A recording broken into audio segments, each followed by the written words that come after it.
Introducing the epic challenge that only the Super Nintendo Entertainment System could make possible. Across endless land and water, you search.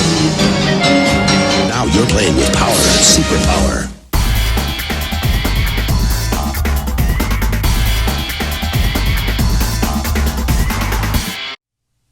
Hello everyone, and welcome back to the Ultimate Super Nintendo review here on Player One Start. In the previous parts in this series, we took a look at the launch of the Super Famicom in Japan. Then I covered the history and the redesign of the console as it made its way over to the United States as the Super Nintendo Entertainment System. I tore down the system and showed how the graphics and sound work on the Super Nintendo. And in this video, we're going to take a look at how modern coders have pushed this system to its theoretical limit with tech demos, as well as a look at the hardware redesign and accessories. Let's go ahead and get started.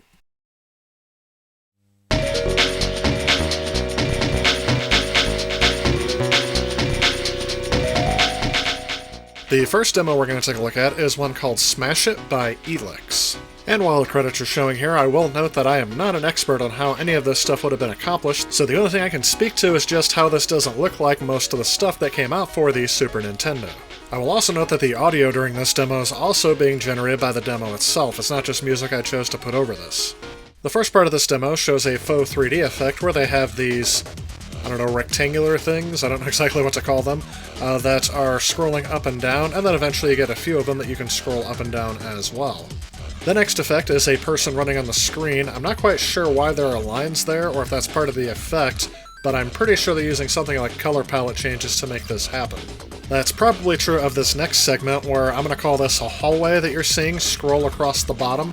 In fact, I saw an effect similar to this in the game Toy Story, and it's a nice little false 3D effect to make the background appear as if it scrolls off into the distance. And here in the bubbles segment, you're going to see some bubbles that are most likely made out of sprites, scrolling on top of a background that appears to be scaling, and I'm not quite sure if they're using Mode 7 for this, but that would probably be the most obvious that I would choose. And that Mode 7 background layer appears to be made out of an animated background, and that's why it appears to be animating as it's moving. Again, these are things that were not seen very often on the Super Nintendo, and is something that was very impressive in this tech demo. What I like most about this tech demo is that it is using stock hardware in order to pull this stuff off. It's not using any of the enhancement chips. However, in this next tech demo, they're using the Super FX chip and optimizing it to run at 25 frames a second, which is something that not very many games, if any of them, got close to. The first thing that impresses me about this tech demo is just how smoothly everything is scrolling around here. There were some tunnel effects used in games like Star Fox, but they did not get anywhere close to this frame rate. However, in order to keep things moving smoothly, they have definitely decided to go with flat shaded polygons instead of texture shaded polygons. The longer I look at what they pulled off on this tech demo, the more impressed I am, because I also felt like Star Fox felt a bit too zoomed in at times, and sometimes this tech demo scrolls out and shows an entire playfield that could be used. However, I will note, maybe some of this stuff is just running better because they don't have to worry about running things like game code. That would be like enemies, projectiles firing, and having to worry about explosions and things like that. All they're doing is just showing a fly-through of this structure, and again, I still find it very impressive, but I'm not quite sure how it would work out if you wanted to put a game on top of this. Still, this is one of those things that I could just put on my Super Nintendo and let scroll through the whole day, and probably stare at it for most of the day. Again, I have no idea how they pulled this off, but I am still very impressed by the coding prowess that it took to get this to run at a frame rate this fast. And for those of you that are unimpressed by this tech demo, you may want to go back to my previous video where I talked about the tech specs. That was part 3 of this review, and you can compare it to what was actually done on this system, and then coming back to this video and seeing what was done on these tech demos. It's fairly impressive. Had these been used in practical applications in games around the 1994-1995 timeline, I would have immediately felt cheated if I owned something like a 32X or a Sega CD, as I never saw anything like this on those consoles either, at least at the time. And of course, there's one tech demo I always like to show because it was ported to a bunch of systems, allowing us to compare the performance on each system. And that is this Bad Apple tech demo. Again, this may appear simplistic by today's standards, but getting full motion video on a console of this time period is just not something that was even thought of. We are again at the right audio quality, where if I play too much of this, I will get flagged, so unfortunately I'll have to mute the audio. But a couple things I do want to note from the audio is that the bass does thump right at the very beginning. If you plug your Super Nintendo into a sound system and crank the subwoofer up, your walls will be shaking with the sound that is coming out of the Super Nintendo sound chip. And while those with better ears listening to this will probably be able to note the differences better, it sounds near CD quality to me. The only part of this song that I can tell is being done on the Super Nintendo is when they play voice samples. The voices do sound a bit more garbled than it would on a clear, even high-quality MP3 or CD. In terms of the visuals though, you can judge for yourself on the screen. While most of this video does look pixelated due to the nature of the video output from the Super Nintendo, it runs at a fairly smooth frame rate all throughout, and I didn't notice any part where it jittered. Granted, I am playing this on an emulator because I don't have an EverDrive cartridge, but I think this gives us a fairly accurate glimpse as to what this would look like played on real hardware. Overall, I feel like the Super Nintendo still has a lot of potential as a modern gaming platform if there are programmers out there that want to try to hack this hardware and make it do things that were not intended. But as the Super Nintendo ages more and more, I don't think it's feasible for us to expect any new mind-blowing games to be released for this system anytime soon, but the homebrew community is very much alive on the Super Nintendo, and it's a possibility even though it probably won't make much money unless they also port it to a modern platform. Or maybe take a modern game and try to port it to the Super Nintendo, that could be interesting.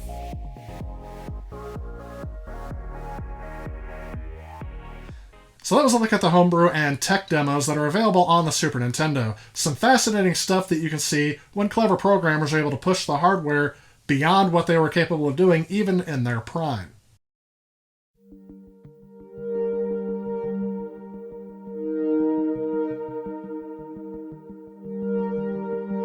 As with the Nintendo Entertainment System before it, the Super Nintendo would also get a console revision before its life cycle would be up. Officially known as the New Style Super NES, or known by its model number, the SNES 101, is a compact redesign of the original Super Nintendo Entertainment home video game system. It was originally released in October of 1997 in North America and came out the following March in Japan. Just like the original top-loader NES before it, this system was released at a lower price point in order to market it as an entry-level gamer system. Basically, this system was designed for a gamer on a budget, as well as those who didn't want to pay the higher price points for the newer systems. This was definitely the boat I was in the late 1990s, as my parents did not want to spring for a Nintendo 64 or a PlayStation 1, so we just kept using our original Super Nintendo. The system was priced at $99.95 when it first released, and it was released as a standalone console, but also had different pack-in games including Super Mario World 2 Yoshi's Island, The Legend of Zelda: A Link to the Past, as well as Kirby Superstar were Target exclusive pack-in titles, and the bundle that included Tetris Attack was a Toys R Us exclusive. I would say they got the raw end of the deal on that one. Super Mario RPG, only on the system that keeps on kicking, Super NES. Dig it? In Japan, the system was marketed as the Super Famicom Junior, and it was in production from 1998 until September of 2003. Looking at the console that I have, I ended up getting this at a retro game store a while back, and ever since, this has been the workhorse for my channel. Almost every single game that I've captured for the channel was captured using this Super Nintendo, and that goes from day one all the way up until I was capturing for the Ultimate Super Nintendo Review. When I bought this console, it was at a price of $30, but now I've seen this go up to around $100 with just the controller, power supply, and AV hookups. This system is in overall very good condition, but I decided to go ahead and give it a good wipe down with an alcohol rag, and just go ahead and get all these minor blemishes off of there. This thing that was really stubborn was this black mark on the front, and I ended up wearing down the plastic a little bit just to get that off of there, but it doesn't look too bad, even from a distance, unless I zoom in with it on a camera. Taking this system apart is much easier than taking apart the original system, as there are only 4 screws on the back, but they still use the security bit, so you will need that special screw bit driver to be able to take this apart. Looking at the inside of this system, you can tell how a lot of cost was saved because the motherboard is much smaller than the original Super Nintendo, only being about as wide as the cartridges themselves. Taking that RF shield off, you can see all of the chips on the board, and most everything has been combined into one huge package. The CPU and graphics chips are all in that big package, sharing 2 banks of RAM off to the side there, And then there's also the sound chip, which is still by itself, but from what I can tell on some previous models, it has also been condensed into one chip, as it also includes the digital signal processor and the sound chip itself.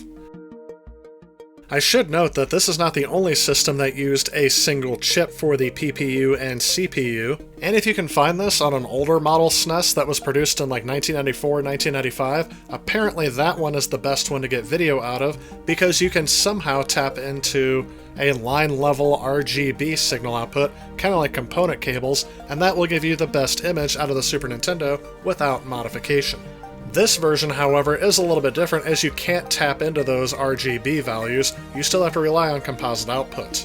Though with my RetroTink 5X, I was able to get acceptable video out of this that was high quality, a lot higher quality than I was expecting out of composite video. But for those of you that are sticklers for that type of thing, you may want to steer away from this console altogether. In terms of modern collecting though, this system will be the most reliable as it is the newest hardware produced out of all the Super Nintendos. A couple of things you'll notice that they took out of this system is that there's no longer an RF modulator, meaning you can't use some older televisions that only have RF input unless you're using like a VCR as a pass-through to convert composite to RF. The power and reset button was moved, and the eject button has been entirely removed so you can just pop the cartridge in and out with your hands without having to use the eject lever. One criticism I've seen thrown at this system is the fact that they don't have a power LED to indicate when the system is on or not. However, I don't find that to be an issue since there is a switch on the front for the power, and when you click it in the up position, that means the console is on, clip it down, and it's off. The only reason why I'd like to see an LED on there is for when the system is plugged in, but for some reason the system's still not getting power, either due to an issue with the power strip or the wall outlet that you plug it into. And yes, I was kind of surprised myself, but that issue did come up a couple of times when I was capturing footage, and it was annoying when I finally discovered what the problem was. Overall, I really do enjoy this system, and part of that is due to the fact that the plastic on these systems aren't as susceptible to yellowing as the original consoles are. I mean, don't get me wrong, given the right conditions, these will turn yellow, but not as easily as the original consoles did. I've heard many theories as to why that is, but all of those theories seem to point out that the chemical composition of the plastic is mainly the culprit. I mean, it makes sense to me, but I don't know for sure. And lastly, the controller that came with the Super Nintendo Mini was almost the same exact controller, except for it now had Nintendo embossed in the plastic, rather than the Super Nintendo Entertainment System logo above the Start and Select button.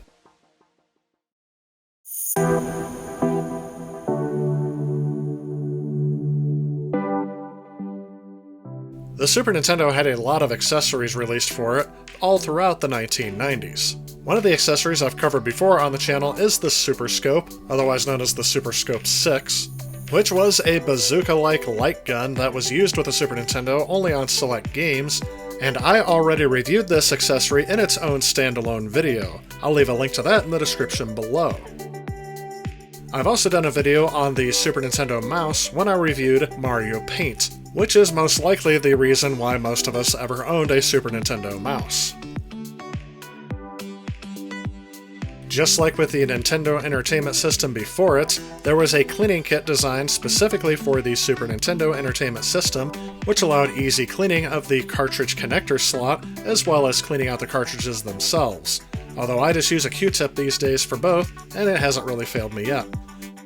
Another device of interest that I have not yet covered on the channel has been the Super Game Boy.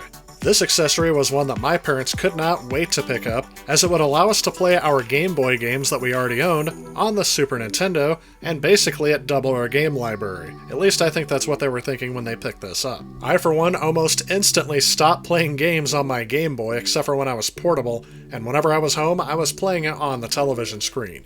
It got to the point where I preferred playing it on the TV over the Game Boy so much that I would never play a Game Boy game unless it was on the TV screen, because the TV screen is backlit and the Game Boy was not. How this accessory actually works is that they pretty much put a Game Boy board inside of the cartridge, and the Super Nintendo only has to show the video output. Besides playing games with this accessory, I always like changing the backgrounds of where I'm playing my Game Boy games at, as well as messing with the color palettes to find one that would kinda match what they were going for, such as changing it to pink for Kirby, and when playing Mario, changing it to where the grass is green and the background is blue. It didn't always work out using the preset backgrounds, But some Game Boy games came with some color information specifically for the Super Game Boy, which allowed it to look a lot better than some of the other games did on the default.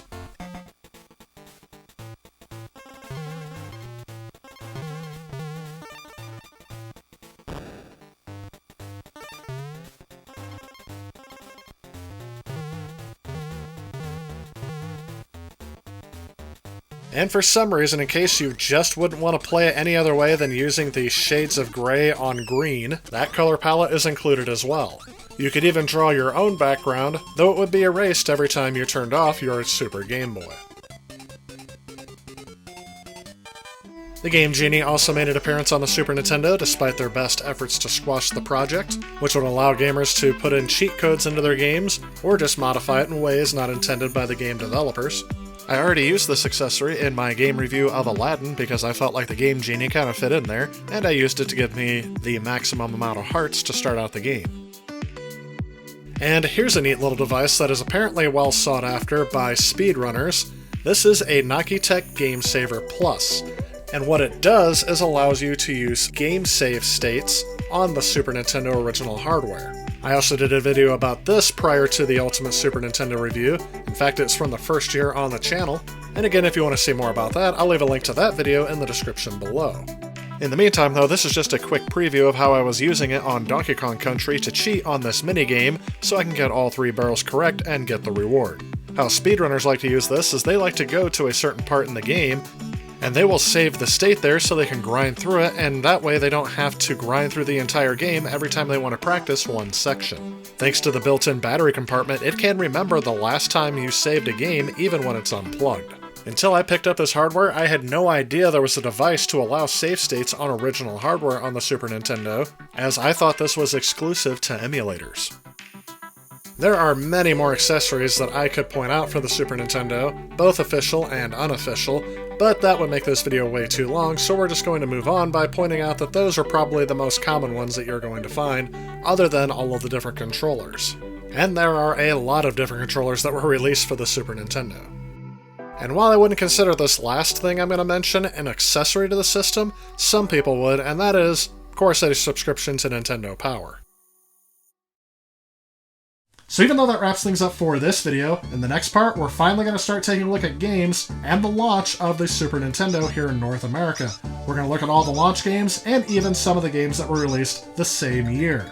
So stay tuned for that video coming out to you real soon. If you like this video and you'd like to help out with future projects on this channel, please consider supporting me on Patreon. A special thanks to those Patreons you see on screen. Also, if you like what you see, please remember to leave a like and click that subscribe button on your way out. As always, I want to thank you all so much for watching, and I will see you all in the next video.